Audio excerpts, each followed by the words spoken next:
Welcome to National Governance and the IA Standard. This course introduces the UAE National Cybersecurity Governance Model and explains how the UAE Information Assurance Standard version 2.1 is used to structure cybersecurity expectations across entities.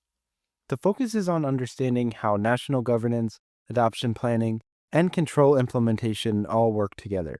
By the end of this course, learners should have a clearer view of how cybersecurity programs align with the UAE requirements and how entities move from policy understanding into practical implementation. The course really explains how UAE cybersecurity governance is organized and how the IA standard becomes operational inside of an entity. We'll look at the national governance model, the five-phase adoption lifecycle, and the way the information assurance controls are prioritized, implemented, evidenced, and monitored. Course really is not only about knowing that the standard exists, it's all about understanding how responsibilities flow from national level direction into entity level action. And that includes things like governance alignment, risk-based prioritization, documentation, implementation, and continuous monitoring. This course is organized into three sections. Section 1 covers the National Cybersecurity Governance Model. This is what's going to give learners the structure behind national cybersecurity coordination and kind of explain the roles involved in governance, reporting, and alignment.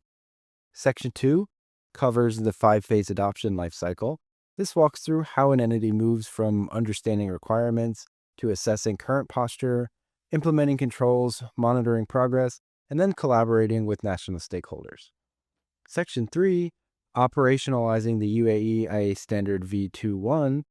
This is where the course moves into control families, prioritization levels, evidence, KPIs, and how entities demonstrate that controls are not only documented, but actually working.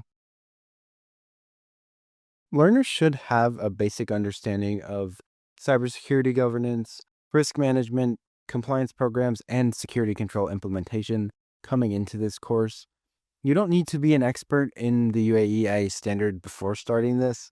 Really, this course is designed to build that understanding step by step. It would help if, learners are familiar with governance concepts, policy, standards, control ownership, those sorts of things, risk treatment, compliance evidence, security reporting, all of them, that familiarity will certainly help in this course. This course really is designed for a broad range of different roles and responsibilities from CISOs, IT managers, compliance officers, and government policy leads. For CISOs, this course really helps connect national requirements to cybersecurity strategy and oversight. For IT managers, it's more about explaining how governance expectations translate into actual implementation responsibilities. For compliance officers, it's about providing structure around evidence, monitoring, and control validation.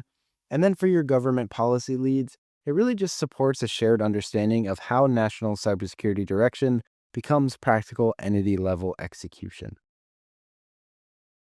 As we begin, keep one idea in mind. The IA standard is not just a document to review at audit time. It's a framework for organizing cybersecurity responsibilities, for prioritizing controls, for measuring progress, and for supporting national resilience. In this course, we'll move from governance structure to actual adoption lifecycle to operational control implementation, and the goal is to help our viewers understand not only what the standard requires, but how to make it work in practice.